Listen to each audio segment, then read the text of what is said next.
Estamos de volta com Pensamento Jurídico, uma produção da Magis. Hoje estamos discutindo o projeto que fez alterações no Código de Processo Penal com o objetivo de acelerar a tramitação dos processos na área penal. Nosso entrevistado é o desembargador Dorgal Andrada, da 4ª Câmara Criminal do Tribunal de Justiça de Minas Gerais. Doutor Dorgal, então falamos no bloco anterior sobre a questão do Ministério Público, né?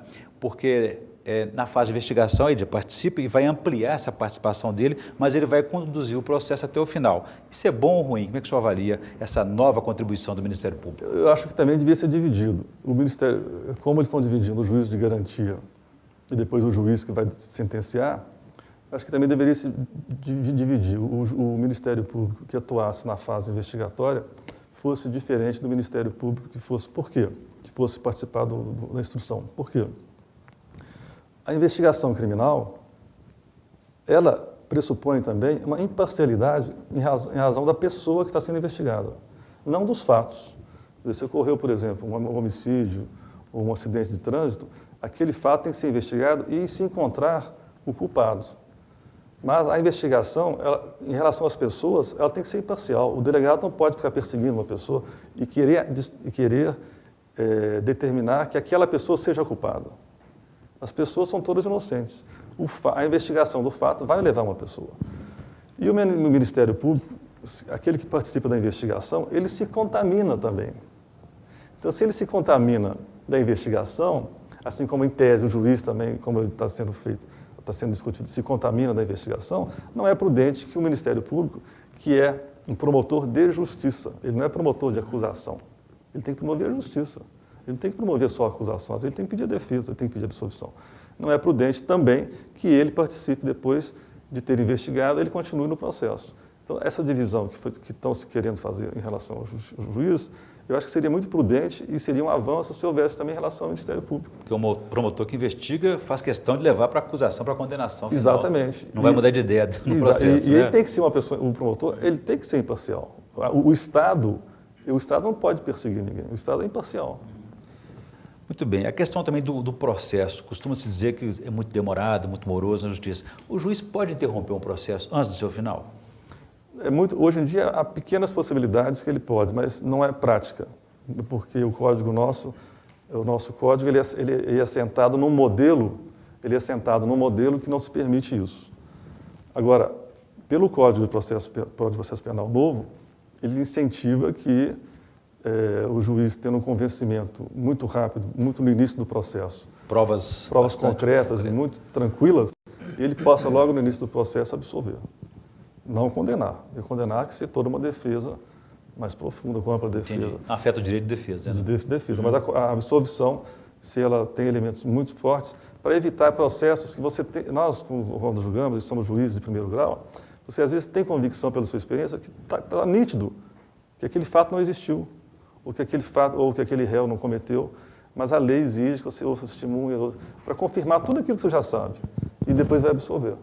Então não há necessidade disso. Quando você tem elementos muito claros, muito tranquilos, e óbvio, se você estiver enganado, o Ministério Público vai recorrer. As partes recorrem ao tribunal, vai rever o julgamento. Mas esse é um avanço até processual para desafogar a justiça e aliviar o próprio réu. Muito bem. Ouvir os dois lados, né? Muito bem. Ô, doutor Gal, vamos continuar com esse assunto do Código Penal, mas antes eu gostaria que o senhor fizesse a indicação de leitura para os nossos telespectadores. Por favor.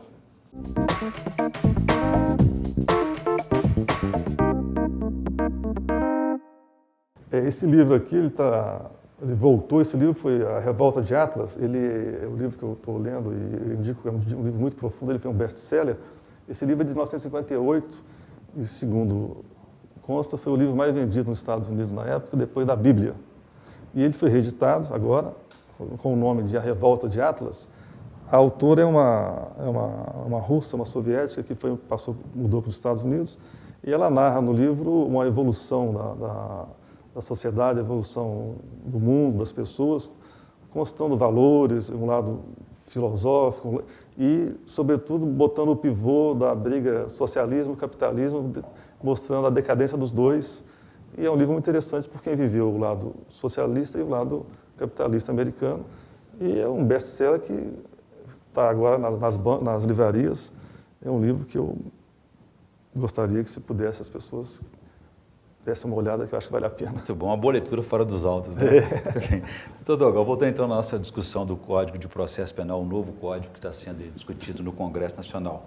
Para não dizer que está só aliviando, tem também endurecimento no tratamento do réu na questão aí de criminal. Que tipo de mudança está acontecendo? Sempre, né, nessas mudanças criminais, para aqueles crimes que são crimes de maior monta, ou crimes de maior potencial ofensivo, o Código traz também no seu bojo medidas medidas mais severas que vão até fazer com que o juiz possa aumentar a pena, dificultar,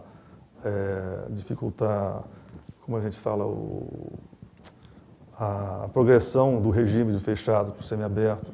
São formas de endurecer para com aqueles crimes mais graves o cumprimento da pena e formas de dar à sociedade uma resposta para aqueles criminosos que trazem perturbação da ordem pública, de modo que eles fiquem realmente mais penalizados. E tem a inovação também da questão do sequestro de bens, que hoje é só autorizado no caso de tráfico de drogas. Exato, o sequestro de bens ele vai se estender com mais facilidade, o juiz vai poder determinar que seja o sequestro de bens, porque realmente hoje um crime de furto, um crime de roubo, é difícil para o juiz, às vezes, determinar o sequestro de bens, porque a lei específica, não há um costume no Código de Processo Penal desse sequestro de bens. Então, é preciso que faça a apreensão, depois da apreensão há um pequeno processozinho e que ele reivindique. Dessa forma, vai ficar mais rápido, mais imediato a devolução, inclusive, dos bens e a apreensão daquilo que o réu subtraiu ou que o réu trouxe para si e que não lhe pertence, como fruto do crime. Nesse ponto, seria importante também criar uma administração desses bens para ficarem, né? E há um depositário, né, que vai ser criado realmente. Até, a lei já prevê, mas não com tanta ênfase como está aí. Perfeito. Bom, eu conversei aqui com o desembargador Dorgal Andrada, da 4ª Câmara Criminal do Tribunal de Justiça de Minas Gerais, e falamos aí sobre o projeto que aprovou diversas alterações no Código de Processo Penal. Está sendo até chamado de novo Código de Processo Penal e promete muita discussão e polêmica para este ano aí no Congresso Nacional. Doutor Dorgal, obrigado pela presença e pela entrevista. Eu que agradeço novamente a todos vocês. Um prazer. Bom, nós ficamos por aqui. Se você quiser participar do Pensamento Jurídico, escreva para pensamento@mages.com.br. pensamento@mages.com.br. Obrigado e até a próxima.